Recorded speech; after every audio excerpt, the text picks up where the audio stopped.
Les grands entretiens. Un podcast by Né.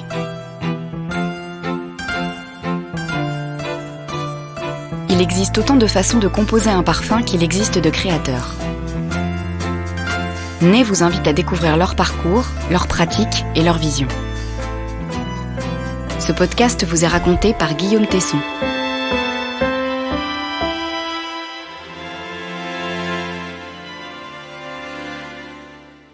Honorine Blanc.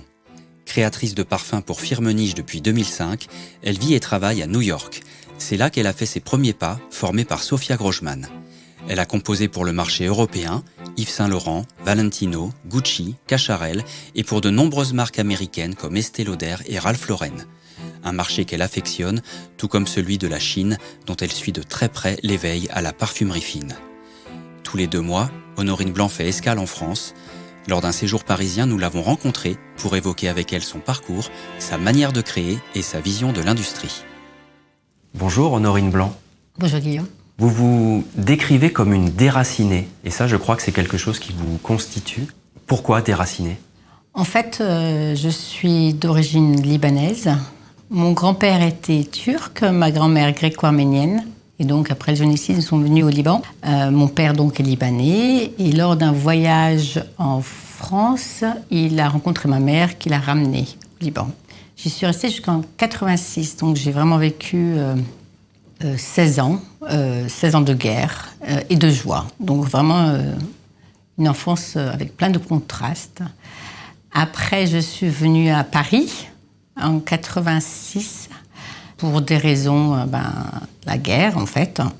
Mes parents sont partis au Tchad et ils m'ont laissée à Paris. J'avais 16 ans, seule dans un appartement.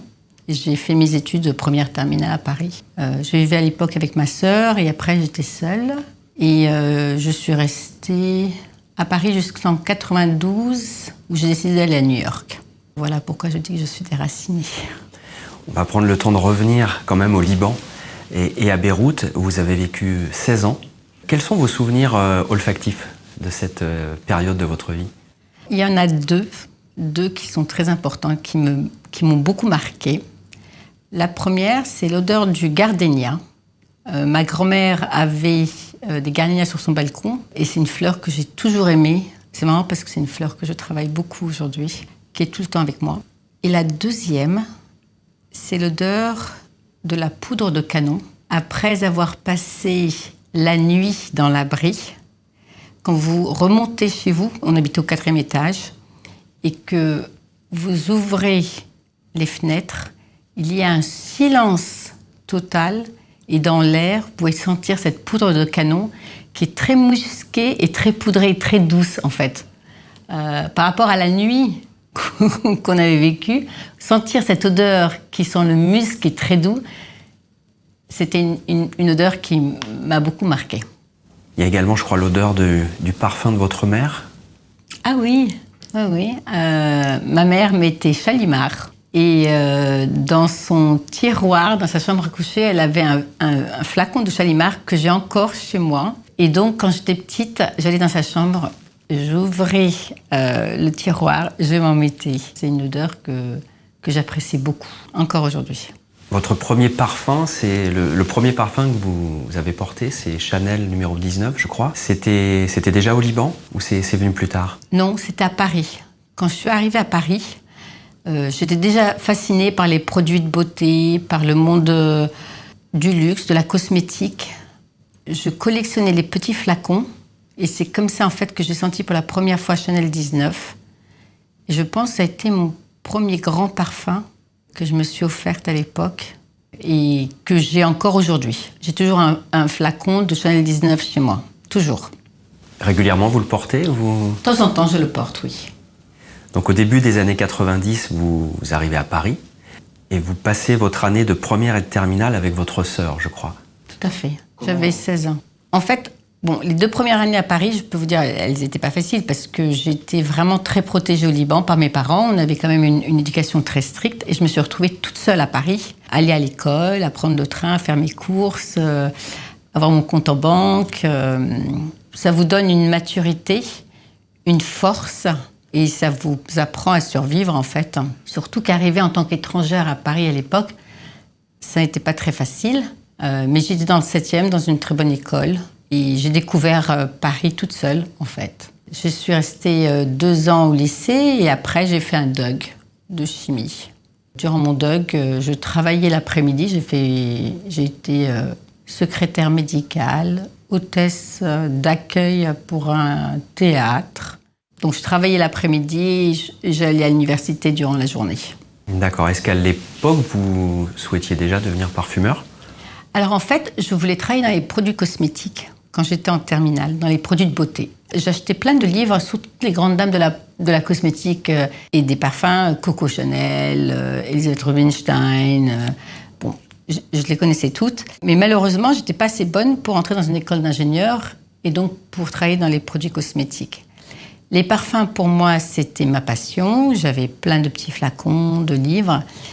Mais je pensais que je ne pouvais pas y arriver parce que je ne venais pas de Grasse, que c'était plus difficile pour une femme et que je n'étais pas française.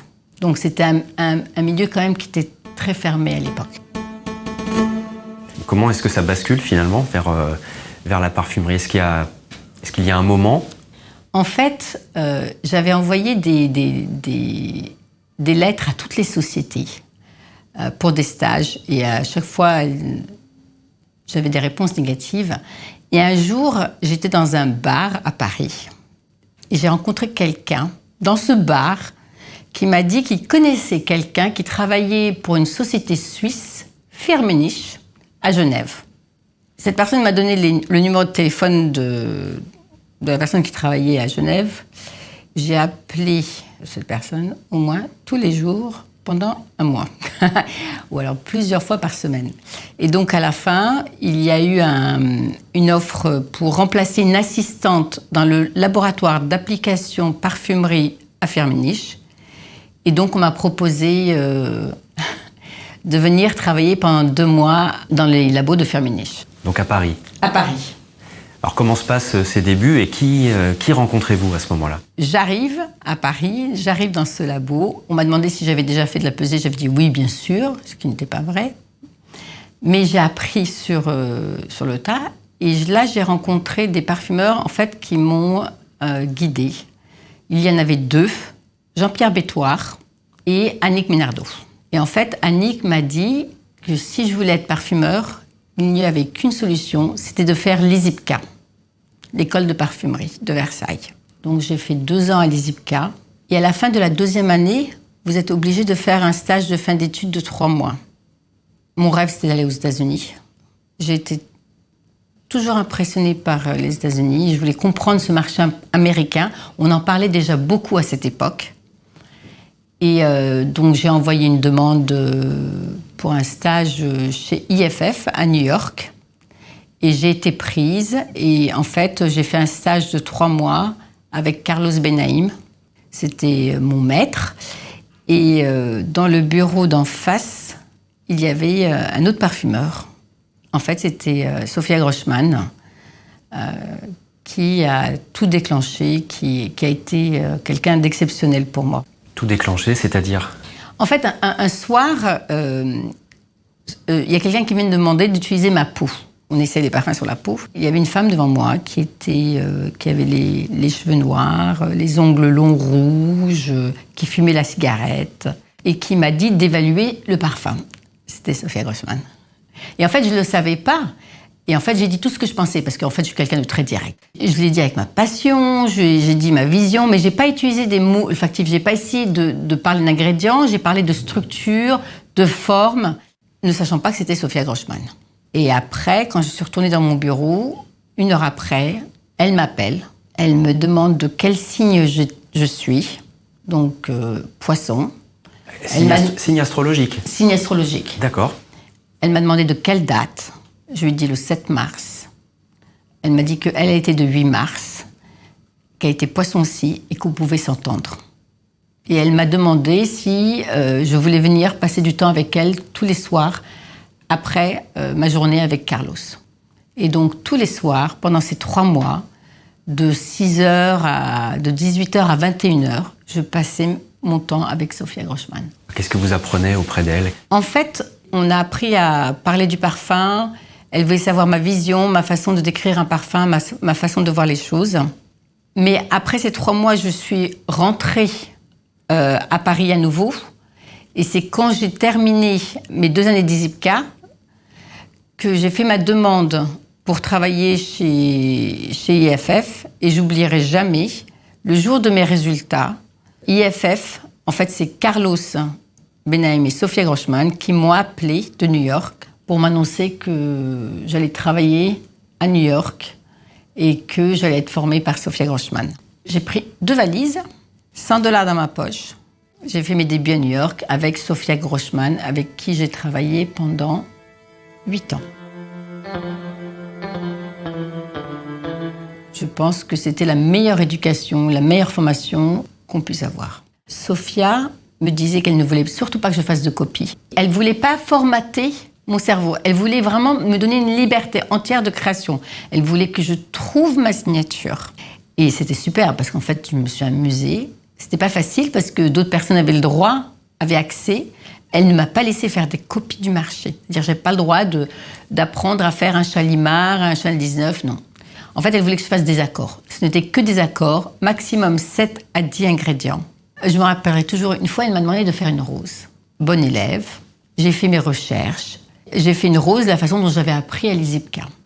Je lui ai fait sortir ma rose, elle a déchiré ma formule. Elle m'a dit, si c'est pour faire ce que les autres ont déjà fait, tu ne pourras pas travailler avec moi. Maintenant, va faire ta propre rose et reviens me voir. Alors en fait, j'ai été acheter une rose, je l'ai sentie, je l'ai fait au nez, puis je me suis rendu compte que pour moi, la rose sentait la framboise. Donc j'ai fait une framboise dans laquelle j'ai mis quelques éléments de rose. Je l'ai regardée dans les yeux et je lui ai dit, voilà ma rose. Et en fait, Sofia l'a sentie, elle n'a rien dit. Elle m'a dit, bon, très bien, maintenant on va passer au jasmin. Elle ne voulait pas que je suive les règles, elle voulait que je crée en fonction de mes sentiments, de ma perception des ingrédients. Elle m'a dit, c'est comme ça que je trouverai ma propre signature. Vous avez également croisé la route de Joséphine Catapano, Oui, tout à fait. qui a créé notamment Fidji. Quels souvenirs vous gardez d'elle? Incroyable. En fait, ce sont des femmes qui m'ont marqué énormément. Leur rigueur, leur sérieux, leur respect du parfum, le respect de la formule. J'ai pas beaucoup travaillé avec elles, mais j'ai passé beaucoup de temps à discuter du parfum. Et je pense que, en fait, on oublie parfois que la parfumerie, la création, ce n'est pas seulement une formule, c'est la perception de l'odeur, la communication, la façon dont on parle du parfum, la description, les émotions. Ça va au-delà de la formule. Alors vous êtes géographiquement installé aux États-Unis, à New York. Vous travaillez d'ailleurs beaucoup pour le marché américain. Quels sont les codes olfactifs de ce marché? En fait, je suis aux États-Unis depuis 1992 et c'est un marché qui a énormément évolué. Quand je suis arrivée, on parlait de fruits, on parlait de notes gourmandes, des grands floraux. Et en fait, aujourd'hui, c'est un marché qui est beaucoup plus ouvert, avec beaucoup moins de tabous. Je dirais même moins de tabous qu'en France. Parce qu'en fait, le marché américain évolue. La jeunesse d'aujourd'hui est très ouverte. Et c'est un marché qui est passé des notes qui rentrent dans les normes, dont tout le monde a parlé de ces notes fruitées, de la poire, de la pomme, des notes intenses, des notes gourmandes. Et aujourd'hui, on voit une ouverture vers les notes boisées, vers les notes plus sombres, vers les chypres, vers les cuirs. Il y a beaucoup moins de tabous. Et je pense que ça va aussi avec toute cette tendance de genderless et du Me Too movement des femmes. Et en fait, je ne parle pas de la période CK1 où c'est le jean et le t-shirt blanc. Et aujourd'hui, on a moins de tabous. On peut être un homme, on peut être une femme. On peut porter ce qu'on veut. Mais l'important, c'est d'être différent des autres et vraiment de bien marquer sa personnalité. Il y a une liberté d'expression dans l'art qui est exceptionnelle. Et en fait, parce qu'il n'y a pas de passé. Il y a beaucoup moins de passé qu'en France. Il n'y a pas de code. Les codes du luxe sont différents. Et donc aujourd'hui, la parfumerie aux États-Unis, ça évolue vers... Je dirais, il y a plusieurs tendances. Il y a toujours cette marque pour laquelle je travaille énormément et que j'aime beaucoup, qui s'appelle Bath & Body Works, BBW. J'aime beaucoup cette marque parce qu'en fait, elle touche le consommateur américain à tout niveau. C'est-à-dire que la femme américaine va avoir un flacon de Chanel numéro 5 et un flacon de Bath & Body Works dans sa salle de bain. Et j'aime beaucoup, beaucoup. C'est dans l'optimisme, dans la couleur, dans les tensions, dans cette joie de vivre qui est très importante aux États-Unis. Et en fait, l'Américain cherche toujours cette notion d'enfance. Donc, dans tout ce qu'ils font, il y aura une connexion avec l'enfance. C'est pour ça que cette notion de fruité est très importante. Aussi, dans le code de la sensualité aux États-Unis, la notion de gourmand est très importante. Parce qu'on me dit que c'est safe. Vous voulez dire dans la séduction ? Dans la séduction ou dans la sensualité, les notes gourmandes sont safe. C'est-à-dire que les notes sensuelles en France vont être sombres, chaudes. Aux États-Unis, l'optimisme dans la sensualité est très important. Donc on va séduire avec des notes fruitées, des notes gourmandes éventuellement. Ouais. Ouais. Et la texture, la notion de texture est très importante. C'est-à-dire que les parfums ne peuvent pas être secs, ils ne peuvent pas être trop sombres. Et s'ils sont sombres, il y a toujours un côté lumineux ou il y a un côté optimiste, happy, fruité, avec cette tension un peu plus sombre dans le fond. Il y a aussi une autre tendance aujourd'hui, c'est des notes plus simples. Les notes boisées, les notes cuirées, mais des structures très simples. Ça, c'est le côté niche qui ressort énormément. Et je pense aussi que c'est à cause de tout ce mouvement de genderless, de MeToo, de casser les codes, de sortir de cette boîte des frustrations de la société, des codes de la société, des règles de la société. Honorine, il y a un autre marché pour lequel vous travaillez de plus en plus, c'est le marché chinois. C'est un marché vraiment en devenir. À quoi il ressemble ce marché ? En fait, oui, avant le Covid, j'ai voyagé, j'ai été en Chine plusieurs fois et j'ai beaucoup travaillé pour le marché chinois. En fait, c'est un marché qui est tout nouveau dans la parfumerie et qui est en train d'essayer de trouver son identité, sa signature. Pendant très longtemps, ils ont suivi le marché européen et aujourd'hui, je pense qu'ils essaient de retrouver leur signature. On les a obligés à oublier leur passé et donc aujourd'hui, ils sont dans une recherche, je dirais, intellectuelle, olfactive, pour redéfinir qui ils sont. Parce que dans le temps, les notes d'encens, il y avait des cérémonies d'encens qui étaient très importantes. Donc, j'aime beaucoup ce marché parce qu'il y a beaucoup de liberté. Les parfums féminins sont portés par les hommes, les parfums masculins sont portés par les femmes. Je pense que, en fait, ma signature marche bien en Chine parce que mes formules sont toujours très simples et très lisibles. J'aime beaucoup travailler les notes florales avec les imperfections, mais avec pas mal de luminosité et pas mal de simplicité. Et en fait, ce sont ces notes qui marchent bien. Quand vous dites les hommes portent des parfums plutôt féminins et inversement, quels exemples on pourrait citer Alors, il paraît que Terre d'Hermès est très portée par les femmes. Et aujourd'hui, des notes comme Good Girl ou Perfect de Marc Jacobs sont portées aussi par des hommes. Donc en fait, comme ils n'ont pas de passé, comme ils n'ont pas de code, ils vont acheter un parfum en fonction de ce qu'ils aiment et pas parce qu'on leur a dit ça c'est un parfum féminin, ça c'est un parfum masculin. C'est comme les hommes qui mettent des lipsticks, des rouges à lèvres rouges. J'adore, moi j'adore, parce qu'il y a cette liberté et par contre beaucoup d'identité.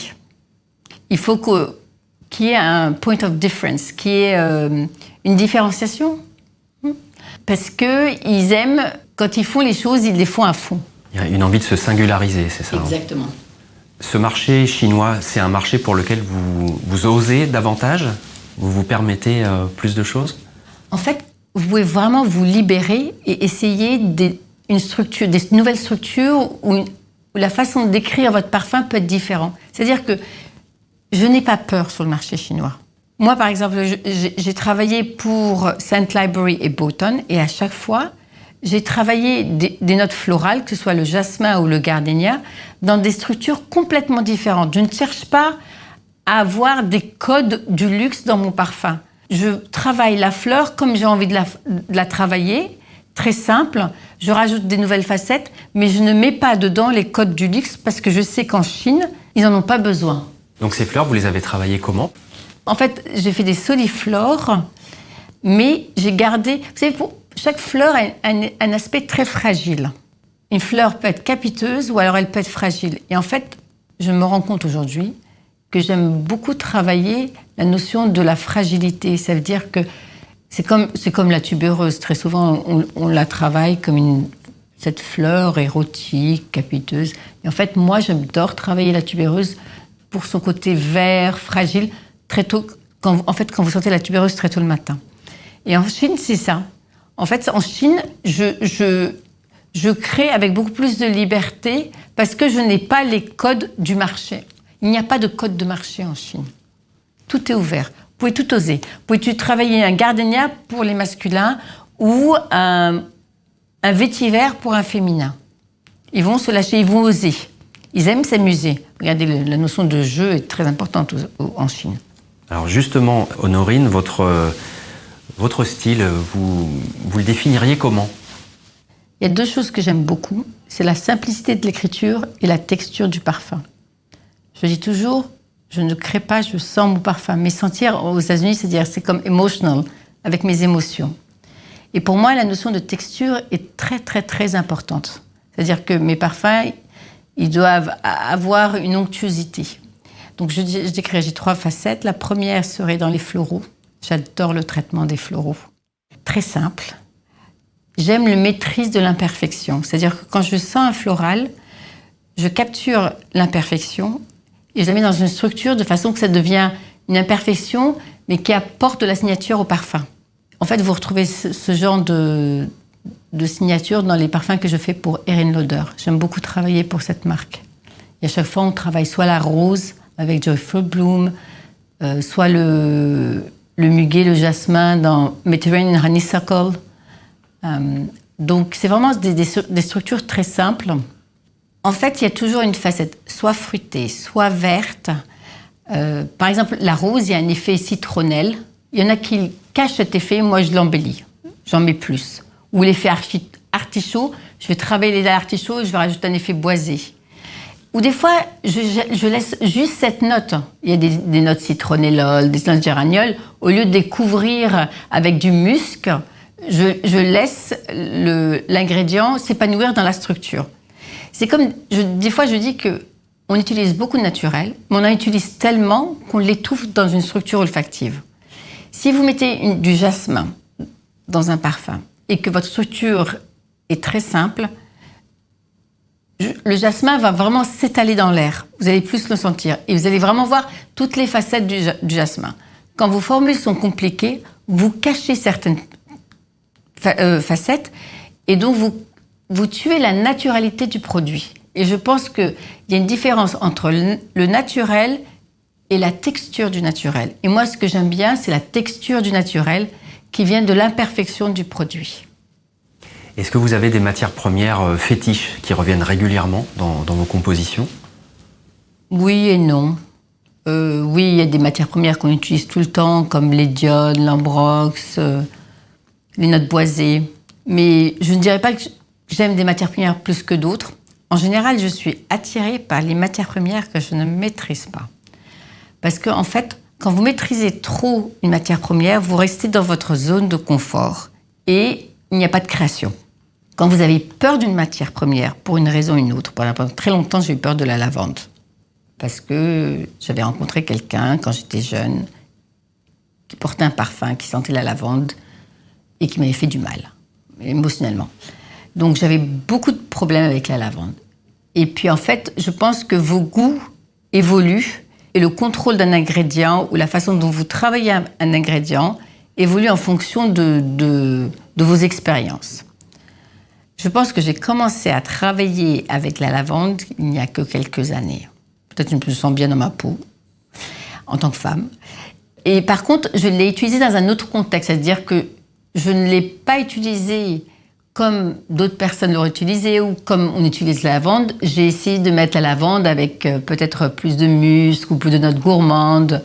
J'ai fait la même chose avec la cardamome, par exemple. J'ai travaillé la cardamome avec une note lait que j'ai mis dans un parfum qui s'appelle Yes I Am de Cacharel, que j'adore. Pourquoi? Parce que la cardamome était utilisée dans le café à Beyrouth, au Liban. Et pour moi, le lait, c'était mon enfance.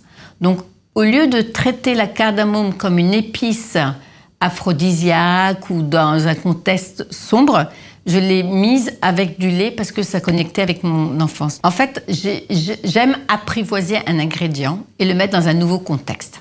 Vous dites « L'enfance que je n'ai pas vécue, je m'autorise à la vivre grâce au parfum ». C'est tout à fait ça. En fait, oui, mon enfance a été un peu difficile due à la guerre. Donc, j'ai perdu mon innocence très vite. Et en fait, dans tous mes parfums, il y a toujours deux tensions. Un côté très innocent, une texture très innocente et une texture très sensuelle. Et toute ma parfumerie, dans tous mes parfums, il y a toujours cette tension entre l'innocence et la sensualité. Quels sont les captifs, c'est-à-dire les molécules maison, que vous aimez travailler chez Firmenich? En fait, on a beaucoup de chance chez Firmenich parce qu'on a une palette d'ingrédients qui est incroyable. Ce que j'aime bien, c'est de tout essayer. Autant les molécules de synthèse que le naturel. Pour moi, c'est très important de travailler avec les deux. Le naturel vont donner la vibration du parfum, le luxe, les imperfections. Mais la nouveauté, la modernité vient des produits de synthèse. Et surtout que les produits de synthèse vous ont donné aussi de nouvelles structures, des nouvelles textures. Il y avait la praline, les notes sulfuriques. J'adore travailler avec les notes sulfuriques. Les notes très fruitées. Les notes sulfuriques, ça peut donner quel type de résultat? Ça peut apporter soit de l'amertume à un fruit, soit de la vibration, soit de l'animosité. Avec des notes vertes, ça apporte de la naturalité. Et pour moi, il y a une note très addictive dans le côté aphrodisiaque dans les notes sulfuriques. Et puis, côté exotique aussi pour certains fruits. Donc, en fait, j'aime vraiment travailler avec les deux. Il m'est arrivé de faire des parfums qu'avec des produits de synthèse. Ou alors des parfums avec que des produits naturels. Mais en général, je trouve que c'est très, très important de bien associer le naturel et les produits de synthèse. Je travaille aussi beaucoup avec la recherche pour trouver ces prochains produits de synthèse. Quand vous dites que vous travaillez beaucoup avec la recherche, c'est-à-dire? En fait, chez Firmenich, les parfumeurs sont très impliqués dans les nouveaux ingrédients, autant dans le naturel que dans les produits de synthèse. La recherche nous propose une 50aine d'ingrédients, et de là, on décide lesquels sont intéressants et ceux qui ne sont pas intéressants. Parce qu'il faut que le produit de la molécule ou le produit de synthèse vous apporte de la nouveauté. Parce que c'est comme ça qu'on crée de nouvelles structures, de nouvelles textures, de nouveaux parfums, de nouveaux accords. Et en fait, on est comme des enfants quand on découvre quand on est ensemble et qu'on sent des nouveaux ingrédients. On est comme des enfants parce qu'on s'excite devant la nouveauté olfactive, devant les nouvelles notes. Et après, il faut produire ces ingrédients. Et là, il y en a pour plusieurs années. Comment travaillez-vous? Quelles sont vos habitudes de travail, vos rituels? Vous allez au bureau? Je vais au bureau 2 fois par semaine. Sinon, je travaille de la maison. Je n'ai pas de règles. J'aime bien avoir la liberté de travailler quand je veux. Il m'arrive très souvent de me réveiller au milieu de la nuit, comme hier soir, à 1h du matin, et de travailler de 2h à 3h du matin. J'aime bien cette liberté. Ça me donne une liberté peut-être parce que c'est calme, parce que j'aime bien être détachée. J'adore être détachée. J'aime pas être dans une boîte. Donc en fait, je peux travailler du train, au milieu de la nuit. Je peux travailler... Très souvent, je me réveille à 5h du matin. En fait, tous les matins, je me réveille à 5h du matin. Et c'est la première chose que je fais. Je prends un café, j'ouvre mon ordinateur et je fais mes premières formules. Les premières formules, je les fais toujours à 5h du matin. C'est là où je suis le plus calme. Et en fait, c'est comme si la nuit purifie les idées. Et j'aime bien être seule. J'aime beaucoup travailler seule. J'aime bien m'enfermer pour travailler. Et puis, je voyage beaucoup. Tous les 2 mois, je suis à Paris. Et avant le Covid, j'étais en Chine. C'est là où je découvre mes nouvelles idées, durant mes voyages. Mes voyages et mes lectures. J'ai vraiment besoin de m'évader. C'est très important pour moi. Le travail en équipe, vous n'y êtes pas allergique, pour autant? Ah non, pas du tout. J'aime beaucoup travailler en équipe. J'ai créé beaucoup de parfums avec beaucoup de parfumeurs. Et à chaque fois, c'est une nouvelle expérience. Mais j'ai besoin de bien m'entendre avec la personne. Je ne me forcerai pas. S'il n'y a pas la connexion, je ne travaille pas. C'est comme avec mes clients ou avec les marques. Je ne travaillerai jamais pour une marque que je n'aime pas. C'est pour moi, je suis entière. C'est-à-dire que je dis toujours que la femme et le parfumeur, c'est la même chose. Je suis entière. Je suis entière dans ma création. Dans tout ce que je fais, il y a une part de moi.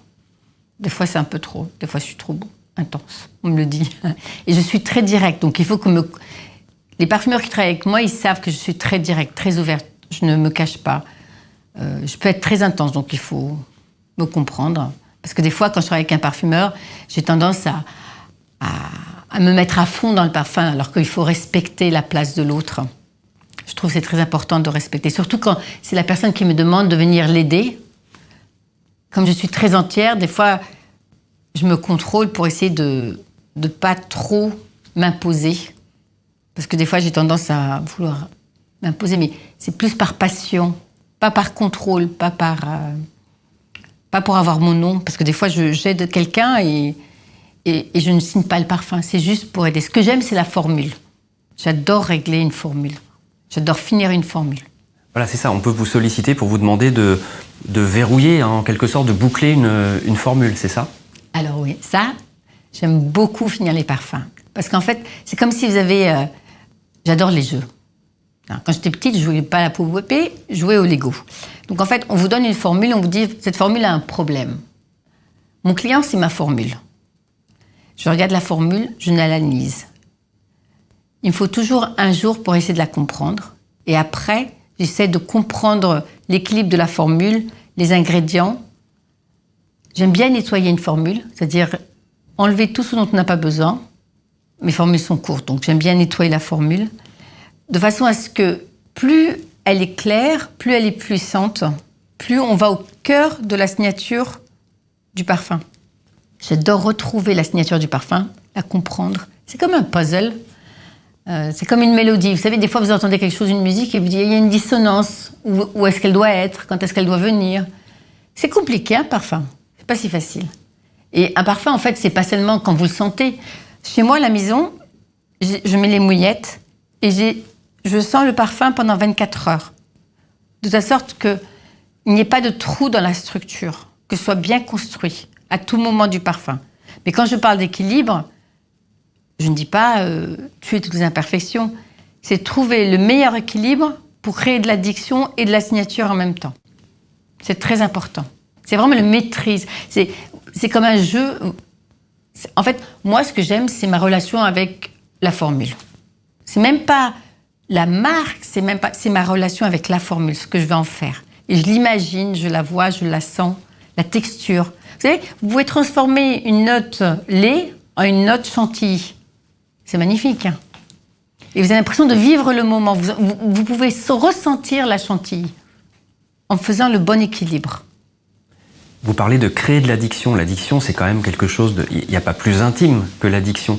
Comment? Est-ce qu'il y a des trucs? Est-ce qu'il y a des moyens d'entretenir, de créer de l'addiction? Alors, pour moi, l'addiction, c'est la partie la plus importante d'un parfum.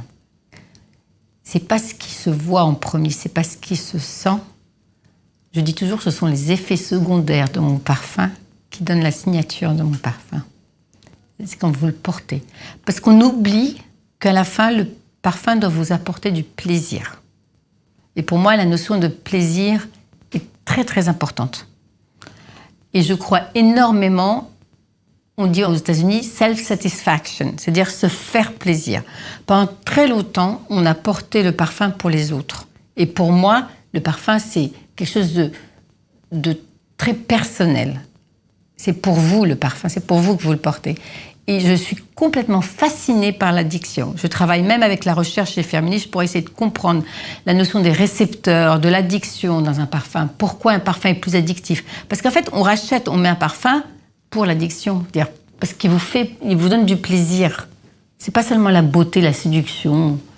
C'est le plaisir personnel. Des fois, vous portez un parfum, vous dites « Oh, qu'est-ce que c'est beau !» Il y a des déclics. Et moi, la notion d'addiction, ça me passionne vraiment énormément. Je trouve que c'est le domaine le plus passionnant dans la parfumerie, c'est l'addiction. C'est ce qu'il y a au fond du parfum, c'est la texture du parfum, c'est l'équilibre du parfum. C'est ça qui... Et en fait, on peut créer l'addiction par la tension d'un ingrédient dans une structure. Un ingrédient, la façon dont vous l'utilisez peut vous créer une addiction dans le parfum. Un exemple récent à votre table de travail d'addiction que vous avez pu créer? Oui, par exemple, j'adore le cypriol. La façon dont je travaille le cypriol, c'est pas dans des structures sombres, mais c'est dans des structures suaves, avec de la vanille. Est-ce qu'on peut décrire le cypriol, voilà, pour ceux qui ne connaissent pas forcément, comment vous décririez le... Il y a un aspect terreux, il y a un aspect fumé, c'est presque comme un encens, mais il y a un aspect boisé. Il y a plusieurs facettes. C'est un ingrédient qu'on ne peut pas attraper. Parce qu'en fait, il a plein de facettes. Pour moi, il y a même un petit côté minéral, fumé, boisé. J'adore. J'adore le cypriol. Et donc, je l'ai travaillé avec une vanille, avec du musc et avec un effet citrus pour vraiment garder cette intensité, mais avec un aspect lumineux. Alors, bon, d'accord, j'aime l'addiction, mais il faut qu'à la fin, il y ait du plaisir. Je n'aime pas l'addiction qui fait du mal.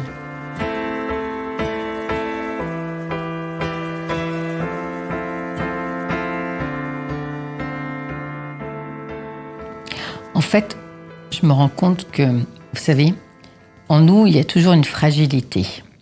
Il y a des notions de tabou. Vous savez, quand j'ai commencé la parfumerie, on m'a dit que si je voulais être un maître parfumeur un jour, il fallait que je mette de côté mes émotions, parce que je suis quelqu'un de très émotionnel et très entière.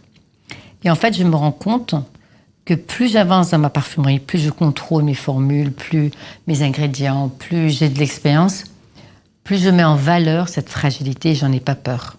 Et en fait, je pense qu'aujourd'hui, il faut mettre plus d'émotions et plus de fragilité dans nos parfums. Je dis toujours que être fort, être puissant, montrer sa force, le côté du pouvoir, ce n'est plus à la mode aujourd'hui. Il ne faut pas avoir peur de sa fragilité. C'est ce qui se passe aux États-Unis. Vous savez, toute cette jeunesse qui est en recherche d'identité, de genre, de gender, sexuel, ou les codes de la société nous ont apporté tellement de frustration qu'en fait, aujourd'hui, il ne faut pas avoir peur de sa fragilité, de ses imperfections. Pendant très longtemps, j'ai beaucoup souffert par le fait que je n'étais pas grande. Et en fait, aujourd'hui, je me laisse vivre et je pense que c'est très important dans la parfumerie aussi de se laisser vivre. C'est comme les notes fruitées, vous savez? Ah, ça, j'adore. On a critiqué les Américains parce qu'ils utilisaient trop de notes fruitées et c'était pas élégant, c'était pas luxe. Qui a dit que la note coco ou la pêche ne sont pas des produits de luxe? Quand vous faites de la musique, do, ré, mi, fa, sol, la, si, do, il n'y a pas de valeur, chaque note. Et en fait, je trouve que c'est très old-fashioned de dire que tel produit est un produit, que ça, c'est pas un produit. La qualité, c'est autre chose. Mais la créativité n'a pas de prix. C'était la mode des graffiti artists aux États-Unis, vous savez. J'adore. Chaque fois que je vais dans une ville, je cherche les graffiti artists. Et en fait, parce que très souvent, l'art est guidé par l'argent, au lieu que ce soit guidé par vraiment les émotions. On a oublié ça. Et donc c'est pour ça que j'aime beaucoup ce qui se passe aujourd'hui et qu'il va y avoir un bouleversement, je pense, de la parfumerie, parce qu'il faut qu'on arrête de mettre des codes, de dire ce qui est luxe et pas luxe. Et que les notes fruitées, on peut faire des notes très belles créatives avec des notes fruitées ou avec des notes... Un ingrédient ne devrait pas être apprécié pour son prix, tout simplement, et pour ce qu'il apporte dans une structure. On parlait du travail en équipe. Aujourd'hui, vous formez vous-même les parfumeurs de demain. Ces jeunes profils, c'est vous qui les choisissez? Comment ça se passe? Quand vous formez quelqu'un, vous donnez vos connaissances pour que la personne qui viendra après vous puisse faire avancer encore plus la parfumerie. C'est-à-dire que j'aime passer mes connaissances aux jeunes parfumeurs de façon à ce que ce parfumeur en question trouve autre chose pour le futur. La transmission est très importante. Je suis très stricte, très très stricte. Pareil, les jeunes qui travaillent avec moi, je dis pas de copie. On ne fait pas de copie du marché. Je les oblige à trouver leur propre signature. Bien sûr, c'est moi qui choisis mes élèves. Toujours. Je ne peux pas former quelqu'un quand il n'y a pas de connexion entre nous deux. Parce que je pense que la formation est très entière. Vous faites comment pour établir cette connexion? Vous allez déjeuner ensemble? Je sais pas, vous allez... Non, en fait, il y a quelqu'un qui sélectionne des élèves du marché. Et après, oui. Alors moi, c'est très facile. Hein. Moi, dès que je vois une personne, je crois au connection, j'aime ou j'aime pas. Ça se passe en 2 minutes. Hein. Et puis par contre, quand la connexion s'établit, je suis très entière. Je vais beaucoup donner. Je vais être très transparente, je vais donner mes formules, je vais expliquer, je vais être très stricte. Ils savent quand ils viennent me voir et que les formules sont trop longues. Ils sont très respectueux. Et c'est très marrant. Plus je suis sévère, plus ils reviennent. Vous savez, je pense que je pourrais dire que j'ai réussi ma carrière si mes prochains élèves réussissent. J'aimerais leur expliquer ce que c'est qu'une formule. Je veux qu'ils comprennent que la parfumerie, ce n'est pas le glamour, ce n'est pas la réussite, ce ne sont pas les prix, c'est le respect de la formule. C'est la relation qu'on a avec notre formule. Et le plaisir est derrière les rideaux et pas devant, pas sur scène. Moi, je ne suis pas quelqu'un de son... J'aime pas la scène. Je vais mettre derrière les rideaux. Je n'ai pas un Instagram. En fait, ce que j'aime le plus, ce qui me passionne le plus, c'est la formule. Le jeu de la formule, le contrôle de la formule, finir une formule. Je vais vous raconter une histoire. Il est arrivé une fois où je travaillais une note où l'ingrédient principal était la pêche dans ma formule. Et le client n'arrêtait pas de me dire « je ne sens pas la pêche ». Plus je poussais la pêche dans mon parfum, plus la cliente me disait « je ne sens pas la pêche ». Et un jour, il m'est arrivé, 2h du matin, je me réveille, j'avais trouvé la solution. Il y avait trop de pêche dans le parfum. Et donc, la pêche écrasait le parfum. Et en fait, en diminuant, vous avez les autres aspects de la pêche qui sont sortis, qui ont mis en valeur la pêche. Ça, c'est moi. Je ne vais pas arrêter de penser de mon parfum jusqu'à ce que je trouve la solution. C'est comme en musique, vous savez, quand vous voulez créer une mélodie et tout d'un coup, le moment arrive et vous savez où est l'erreur. L'équilibre de chaque ingrédient est important. Il faut respecter chaque ingrédient. Et quand vous ne travaillez pas une formule, qu'est-ce qui vous inspire? Les livres, j'adore m'échapper. Pour moi, c'est très important parce que quand on s'échappe dans un livre, on perd le contrôle de la réalité. Et c'est quand on lâche que les idées viennent. Parce qu'on est on ouvre les portes à l'esprit. Donc en fait, pour moi, la lecture est très importante parce que ça me permet vraiment de déconnecter de la réalité. J'aime beaucoup lire. Après, bien sûr, je suis tout le temps dans un musée, dans un opéra. Aussi la voile. Je pars tous les ans sur un bateau. C'est aussi un autre moyen de perdre le contrôle. Vous êtes emporté par le vent, par la mer, l'horizon, il n'y a pas de cadre. J'aime bien en fait les endroits où il n'y a pas de cadre, il n'y a pas de frontières. Je parle de la frontière de l'esprit et je parle des frontières physiques, les deux. C'est pour ça que j'ai besoin de tout le temps de voyager. C'est pour ça que je travaille entre Paris et New York. J'aime aller en Chine pour pas peut-être m'enraciner, je ne sais pas. J'aime bien cette façon d'être libre. La liberté pour moi, la liberté.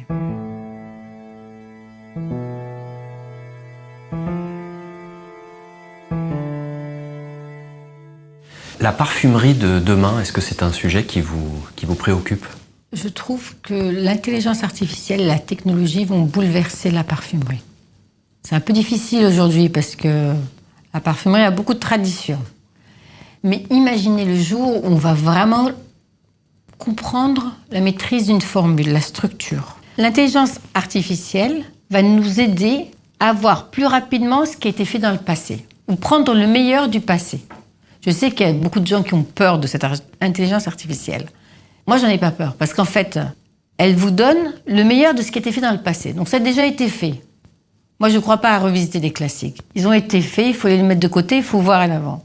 Parce qu'en fait, si vous voulez créer quelque chose de nouveau, il faut que la perception soit nouvelle. La technologie, j'adore. Je travaille beaucoup avec la recherche chez Firmenich. Je pense qu'aujourd'hui, on ne maîtrise pas encore la formule comme on devrait. Et en fait, la technologie va nous permettre de voir les ingrédients d'une nouvelle façon. Ou de comprendre, par exemple, la signature d'un parfum. Très souvent, les parfumeurs, ils créent un parfum et en fait, ils réalisent ce qu'ils ont fait après l'avoir créé. Parce que c'est beaucoup d'instinct. Alors que La technologie va vous permettre de mieux comprendre quelle est la signature de votre parfum, comment rendre votre parfum plus puissant, comment simplifier votre parfum et peut-être être plus créatif. Parce qu'on a vraiment formaté l'esprit à faire toujours la même chose. J'aimerais bien lancer un parfum avec 4 produits. Je le fais de temps en temps, mais j'ai l'impression qu'il y a cette tendance, si on ne fait pas 2000 modes, le parfum n'est pas bon. Donc je pense qu'avec la technologie, on va pouvoir faire moins de modifications. C'est-à-dire qu'on arrivera plus vite à l'essentiel ? C'est pas plus vite à l'essentiel, c'est percevoir un ingrédient d'une nouvelle façon. C'est comme la notion de tête-corps-fond qui est complètement obsolète aujourd'hui. C'est-à-dire, il faut sortir de... On parle d'un parfum tête-corps-fond, mais un parfum, c'est pas tête-corps-fond, parce qu'il y a 2 fonds qui apparaissent en tête. Donc je pense peut-être une nouvelle lecture de la formule qui va nous permettre de voir les ingrédients, de les utiliser de façon différente. Et dans l'architecture, on a bien cassé des codes. En parfumerie, on a du mal à les casser. Ce serait quoi le mot de la fin, Honorine ? Que j'ai beaucoup de chance de faire ce métier et qu'en fait, dans ma création, je fais ma thérapie de mon enfance peut-être, je ne sais pas. Je pense que j'ai beaucoup de chance parce que j'arrive à m'exprimer. Vous savez, à travers la création, on peut dire des choses qu'on n'ose pas dire. On peut rêver, on peut se lâcher. On a oublié de s'amuser en parfumerie, on se lâche pas, on n'ose pas. Et pourtant, le consommateur aujourd'hui est prêt à voir de la nouveauté. Tant que je peux créer, m'amuser avec ma formule, je suis heureuse.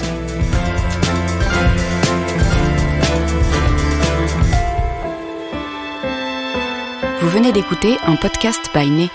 Retrouvez cette émission sur podcast.byné.com et sur les plateformes habituelles.